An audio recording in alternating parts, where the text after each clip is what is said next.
Hi, I'm Selina from Annie's Bookstop of Worcester, and I'm here with Colin Alexander, who is a science fiction author or speculative fiction author. And Colin, for readers unfamiliar with your work, how would you describe what it is that you write? So thank you.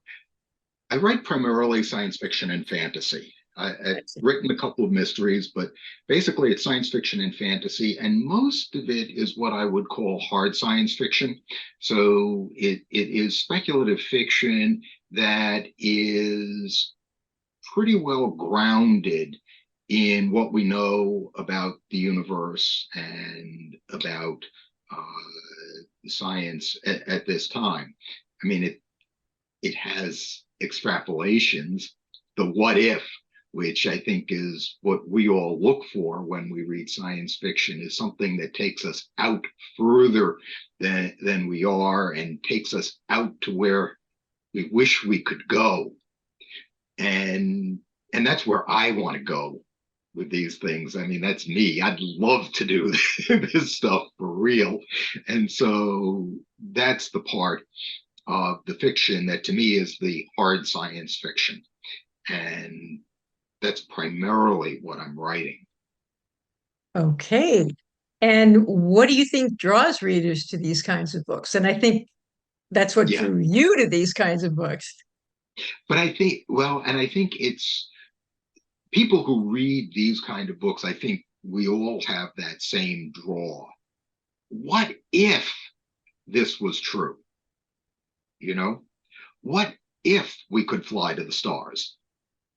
And then to me, of course, can we put together a way to do it that is within the realm of possibility? So this is different than the, well, we'll just sort of snap our fingers, hand wavium kind of thing, and the ship flies.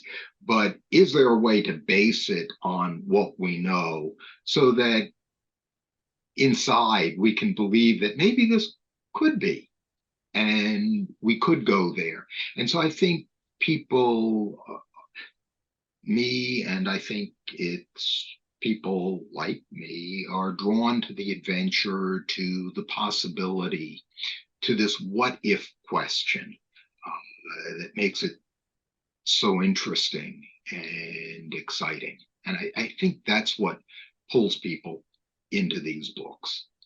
Hmm. So, could you tell us a little bit about your latest book, Sure. which I believe is The Planet of Wrath and Tears? Right. And so here we are. This is the trade paperback, A Planet of Wrath and Tears. And this is, in fact, the fourth book in the Leif the Lucky series. So if you'll permit, I'm just going to step back for 1 second Yes, please do. because it's useful to know who Leif is. And so the Leif the Lucky series starts with a book called Starman's Saga, The Long Strange Journey of Leif the Lucky. And the key is Leif is a guy who wins the lottery. The lottery, the prize in the lottery is a berth on humanity's first star flight. And that's what kicks it off in the first book. And that is the story of our first star flight and his adventure on the flight and on the return. And that just, if you will, that kind of sets the base for the series, because what I'm doing is I'm really following Leif's starflight career.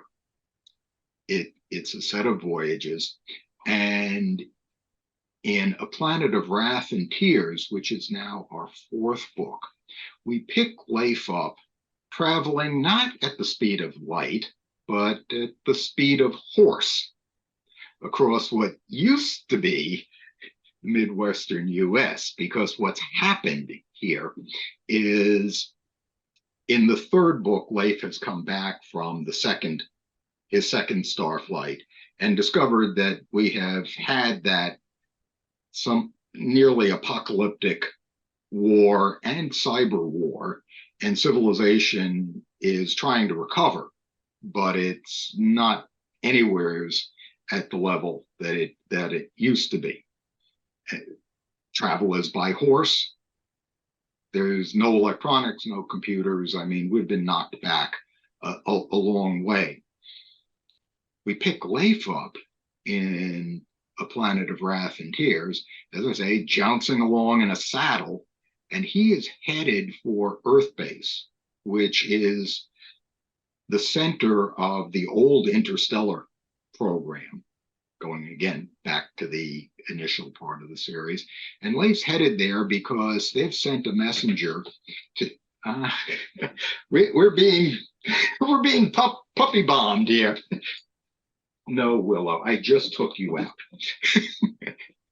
This is my 10-month-old rocket ship on 4 paws. Yes. Literally. It's actually one of the questions I was going to ask one of the you later questions. on. There is your But anyway. If you had a furrier, feathered, or otherwise non-human companion, and does he help you or hinder you with your work? Yeah, and it can go both ways. So, but back to Leif on a horse. And the reason Leif is jouncing along in the saddle is, boy, this is not been the day. Leif is the Earth Base, which was the center of our old interstellar program, has sent a messenger to find Leif and actually any starfolk, because we've gotten a message from a distant star. We can't understand it. We don't have the computer facility. We don't know what it says, but this is a place that the program never sent a ship to. So somebody out there is trying to talk to us, and they want Leif to help with this. And so here's the story. This is a first contact story, if you will. It's done with a twist in a couple of ways, because it catches us as humanity. It catches us at a very difficult time, and not exactly, where we would be looking to make contact with another species. And so Leif is confronted with what should we do? How do we do it once we decide what to do? And then what is the result? And I think one of the other keys to this story, in addition to being a first contact story, it's that decisions have consequences. Not always ones you expect. Interesting story. Okay. So what was the inspiration for the story? So it's funny. I think we go back to the series as a whole, because the series is really one big story. Leif's career in space, and there will be one more following this. The inspiration really, it starts with an image, okay? And how I get into stories is daydreaming primarily. And it'll be a scene, it'll be a character or a couple of characters, and they're in a particular scene. And in this case, what kicked it off was an image you'll find the scene a bit past the midway point in the first book, of Leif sitting in a meadow with one of the other characters on the first Starflight, having a conversation about their prior history before they actually knew each other. And that got me thinking, like, okay, well, I'd like to write this story, so what's the rest of the story? Which means the first question I've got to answer is, who is this guy and how does he get elsewhere? That's where the series started from. This book in addition, is I wanted there to be a first contact story in the series.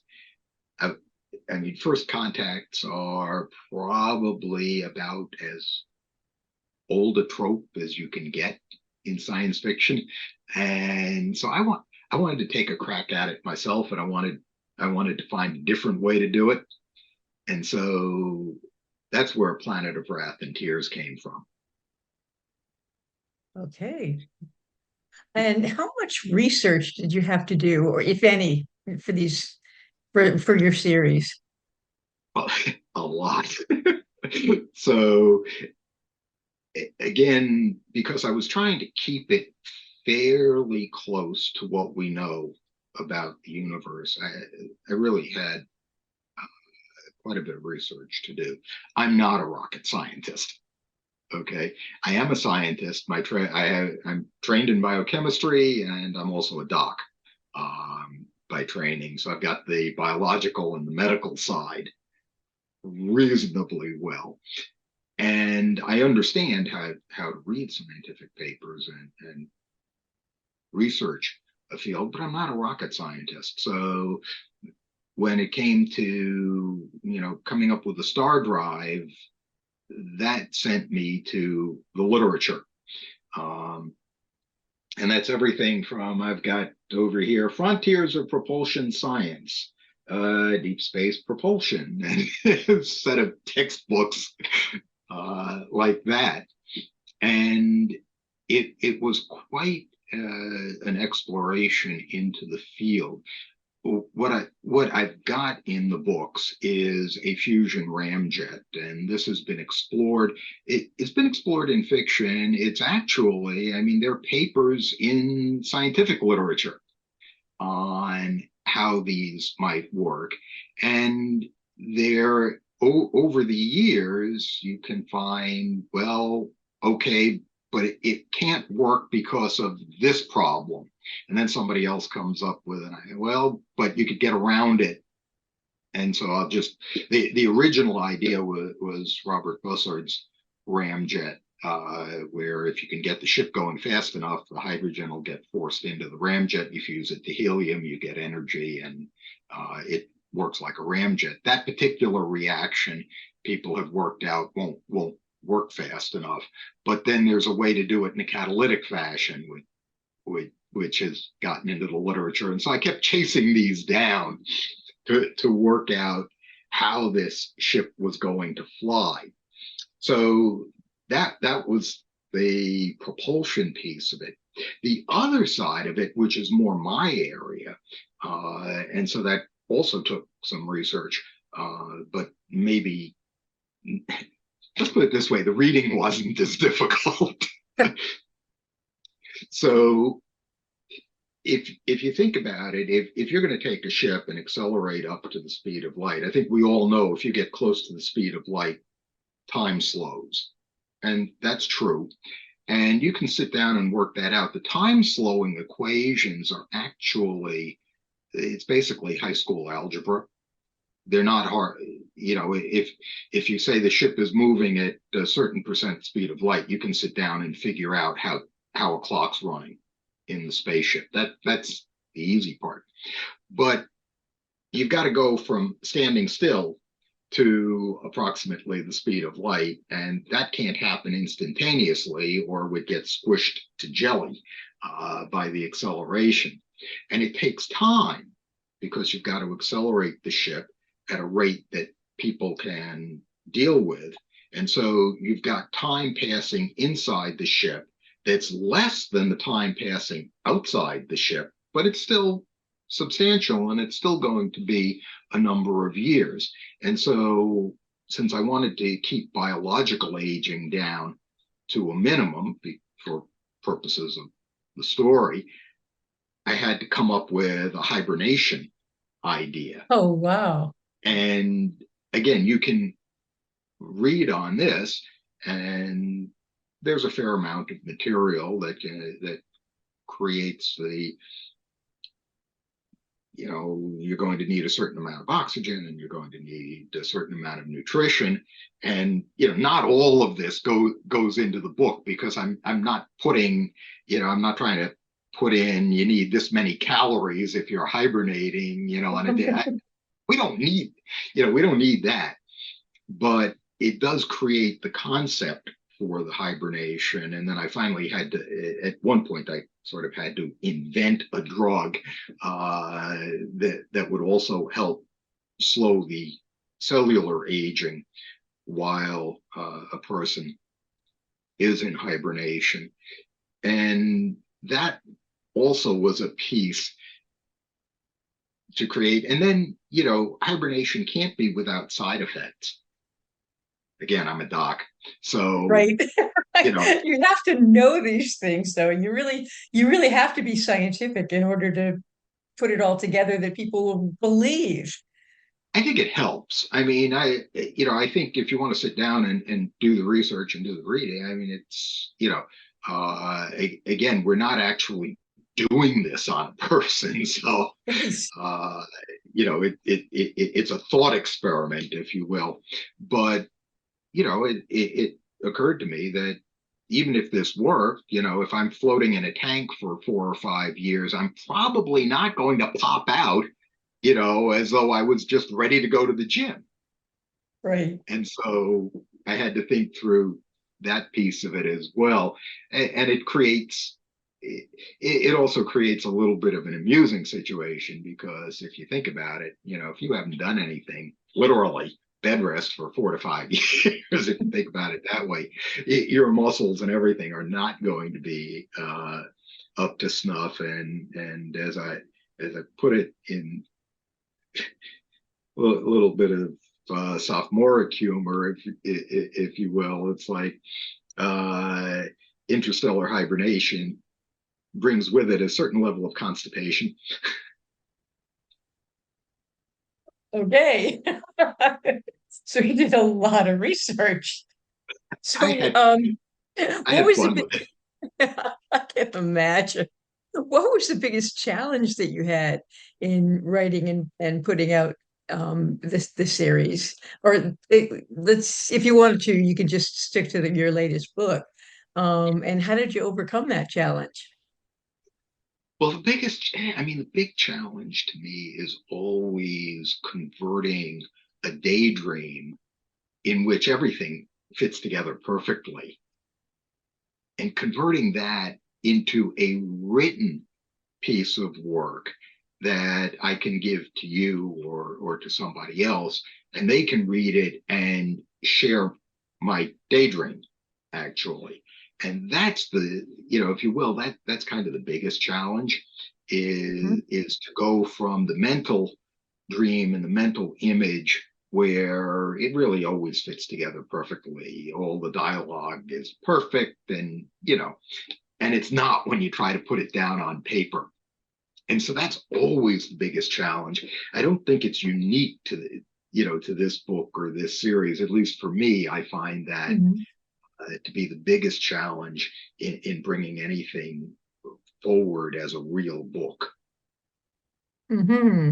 Okay. Was there any one character that you loved or hated the most? Well, yeah, on both sides. So, and I think you'd probably figure out that Leif is my favorite That's that's character. what I I mean, figured. Yeah. it, the the books are told, they're written in first person point of view. Hmm. So the story is being told from behind Leif's eyes. So Yeah. that makes him of necessity the central focus. And I think he's an interesting character, and I think he's a fun character. He's a very self-reliant individual. So and this isn't really spoiler at all, because you pick that up quickly in the first book. I mean, the first book takes place in 2069, and one of the things that I've built into the future history is there's a 10-year period called the Troubles with a capital T, where there was basically ongoing fighting among the major powers and using proxies, and actually some of it starts to look scarily like some of what's going on, and that's relevant here because Leif goes into the army after high school. He's a soldier. He has a, he sees a fair amount of combat. So this is a self-reliant individual who is well trained physically. He's a reasonably sharp guy. He went back to school after he got out of the service, got a job as a paramedic, became a lab tech in a hibernation lab, which is the setup for a lot of what goes on later. But it gives you a picture of an individual who is able to take care of himself under very adverse conditions, and is also a team player and a smart individual who can figure things out. He's a very ethical guy and very loyal to his friends. Flip side, Leif's got some issues, and they're prominent throughout. He clearly has some PTSD. He denies it to everybody, including to himself, but it's there. He's spent enough period of time dealing with situations he's been in by shutting off his feelings that he doesn't really know what to do with them, and is not he's not a touchy-feely kind of person, and he doesn't relate well in that sense. So he has relationship issues. He's told by a character in the first book that he's the sort of person who could walk through the sands of time without leaving footprints, which gives you a bit of an image there, I think. So he's got relationship issues. He's not a very empathetic guy, very loyal. I mean, if you needed somebody to save you or have your back in a difficult situation, he's the perfect person to have. If you need a shoulder to cry on and some comforting words, not so much. Okay. And so this gets into a lot of his interactions with other people. And the other problem Leif's got is he can't tell a joke to save his life or anybody else's. And to the dismay of many of the characters, he keeps trying.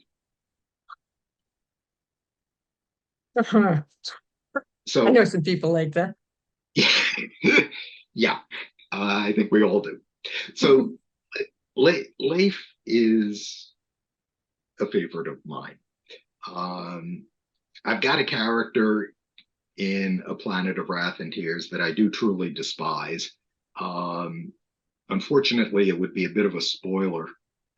We don't want really spoilers. would be a spoiler to go into that. Okay.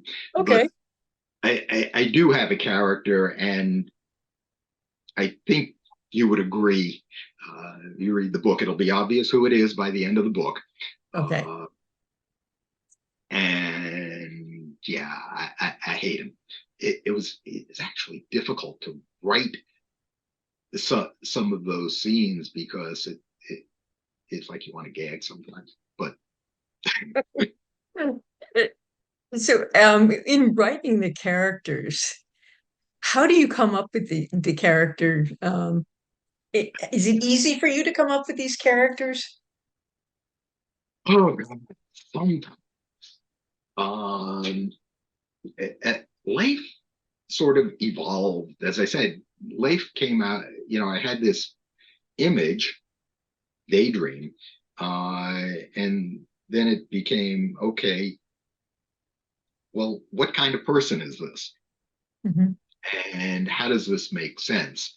And so sometimes it comes together in a fairly straightforward fashion, and Leif did. Young, who is the pilot on the first voyages.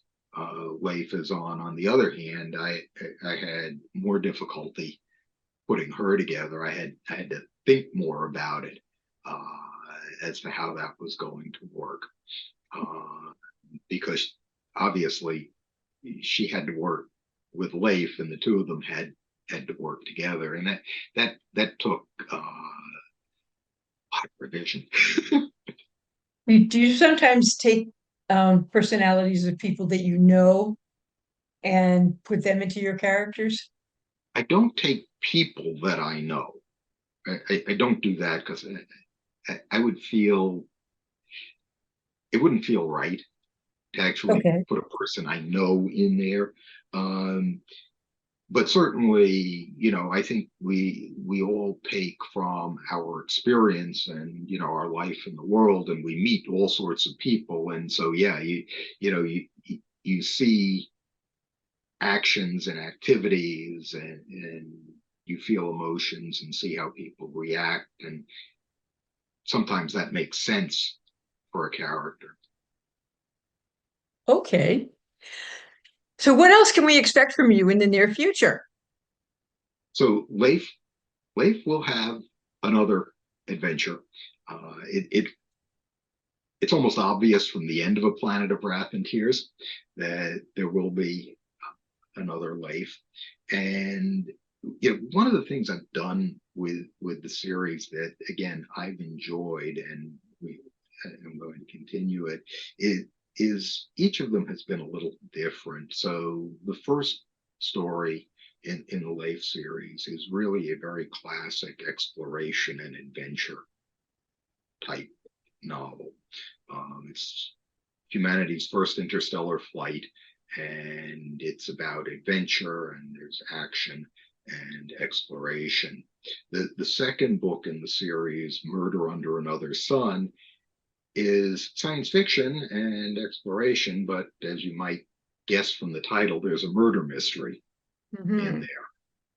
The third book is The Lucky Starman, and if you consider that early in the book you've got Leif essentially stranded in orbit on a starship that's almost out of fuel and food, looking through screens at a planet where our civilization has been practically destroyed. Lucky is probably the wrong word, and that's an intentional bit of dissonance, and that fits into the post-apocalyptic and some military sci-fi. A Planet of Wrath and Tears, of course, is a first contact, and so I'm looking at a bit of a treasure hunt in the next one.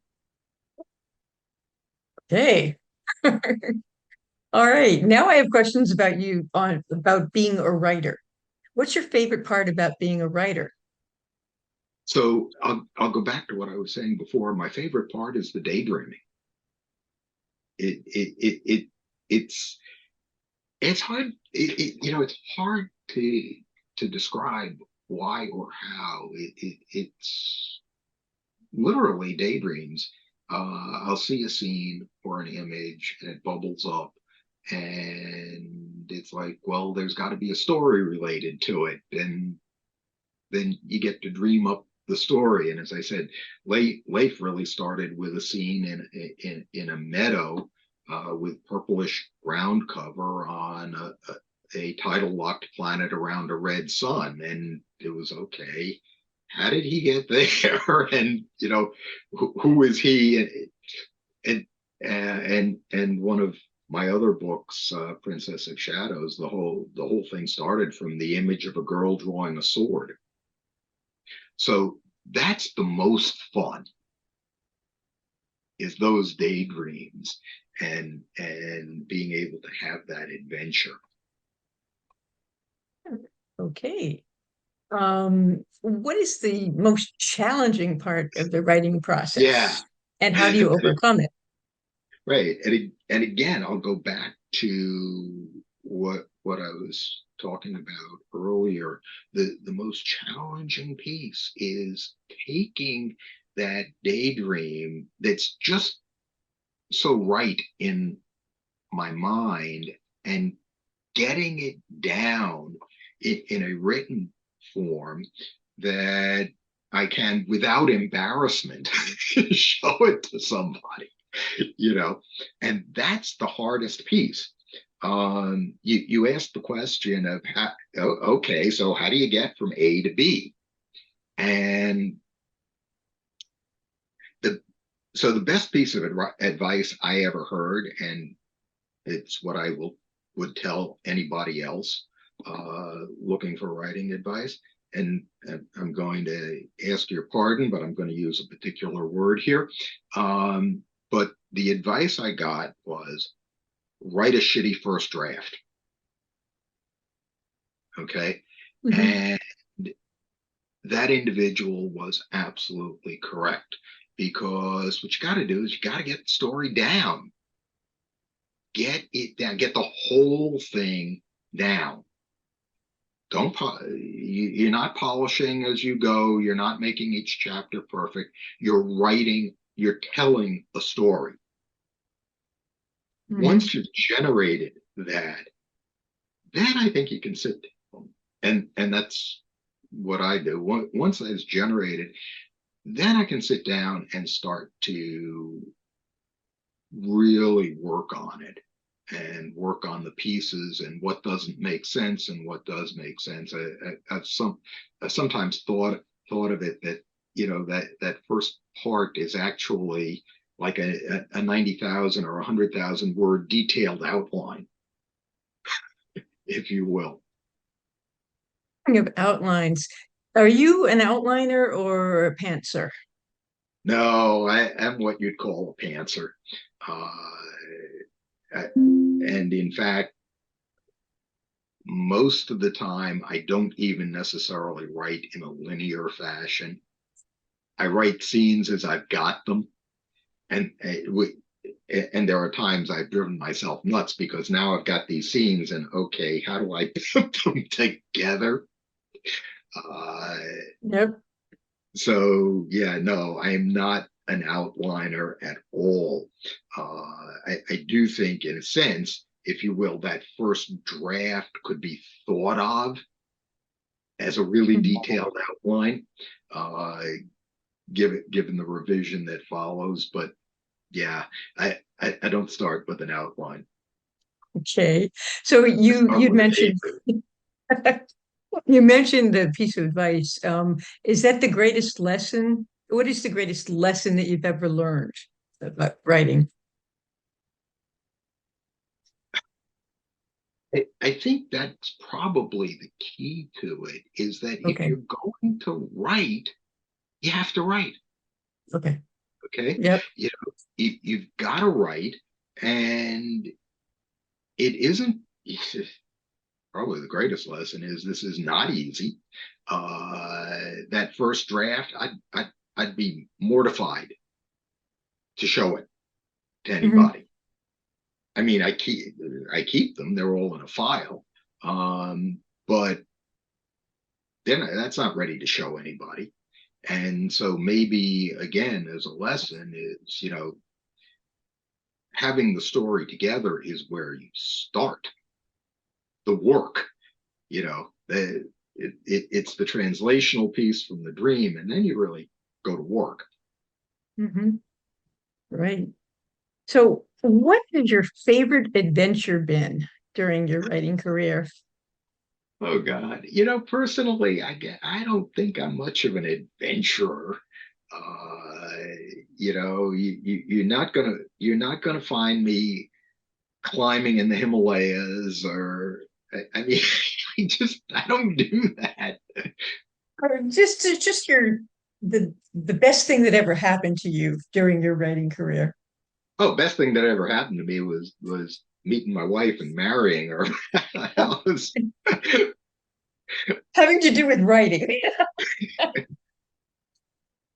so.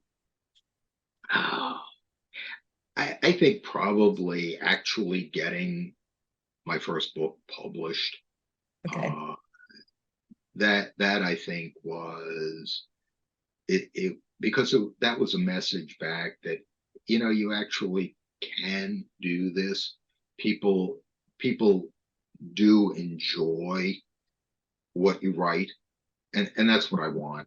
I like to tell stories. I mean, I got myself in a fight in second grade because I used to invent stories about living on other planets during rest hour in second grade, and one of the other kids was the son of an astronomer, and he said I was lying, um, and that didn't end well.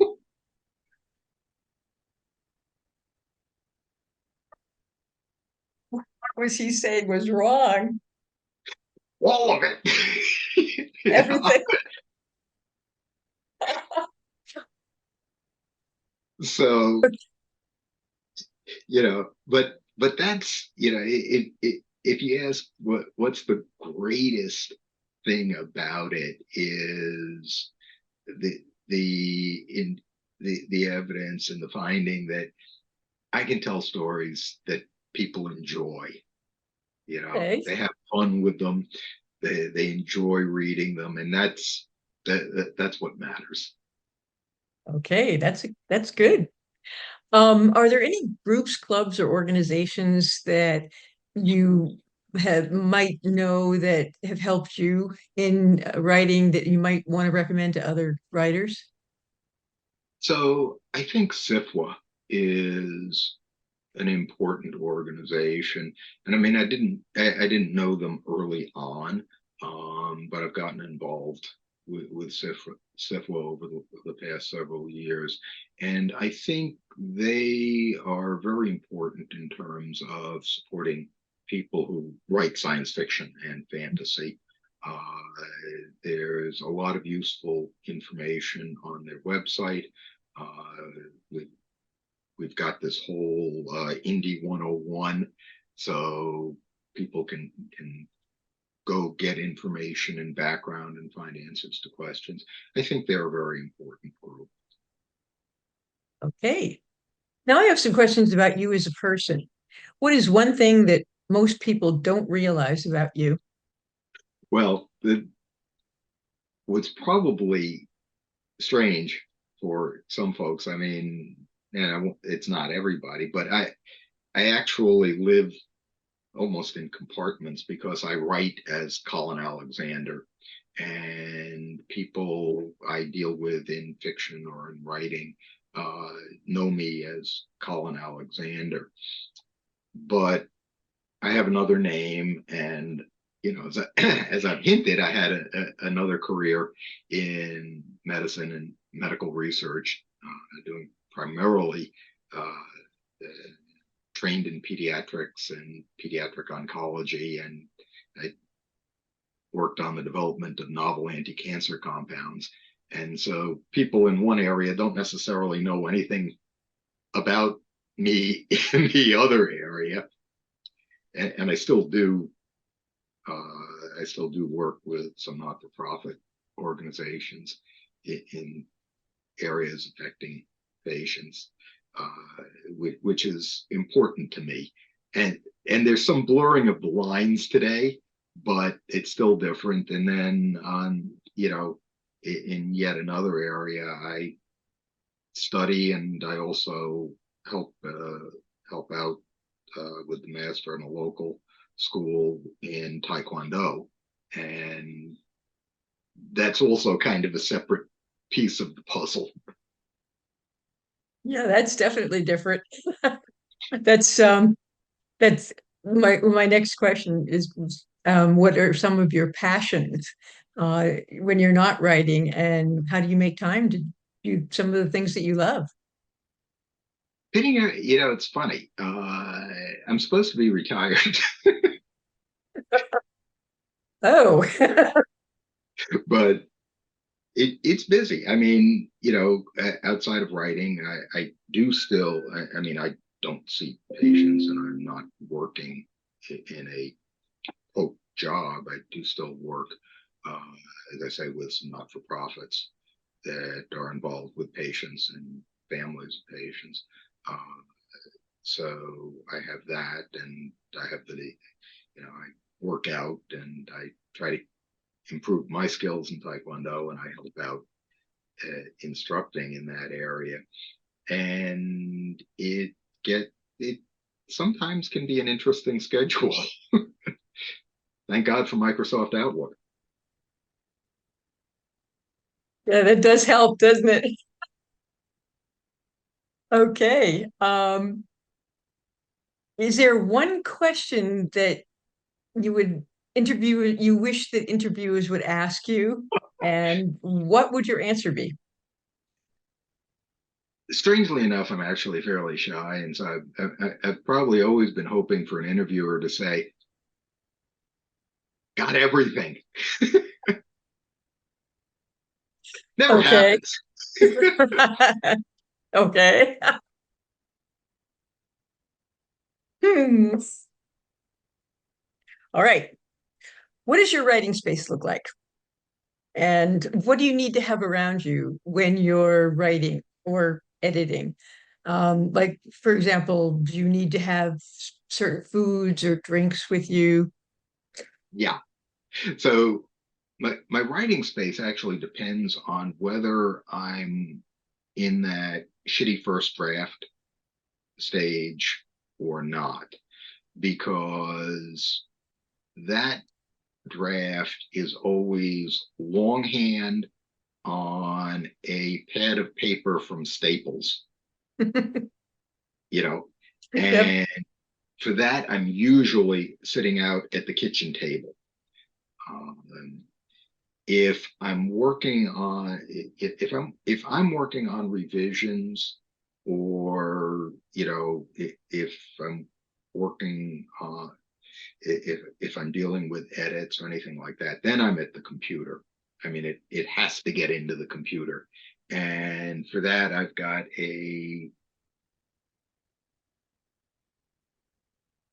it's sort of like an archaeological midden in here. uh Small room piled with books, papers. There's enough room for my desk. Uh, and I kind of work in the middle of this, with the puppy occasionally barging in, as you saw. Um, so that that's when I'm at that stage of the game. Uh, it is more of a closeted area. As for what I need, it's coffee. Always coffee.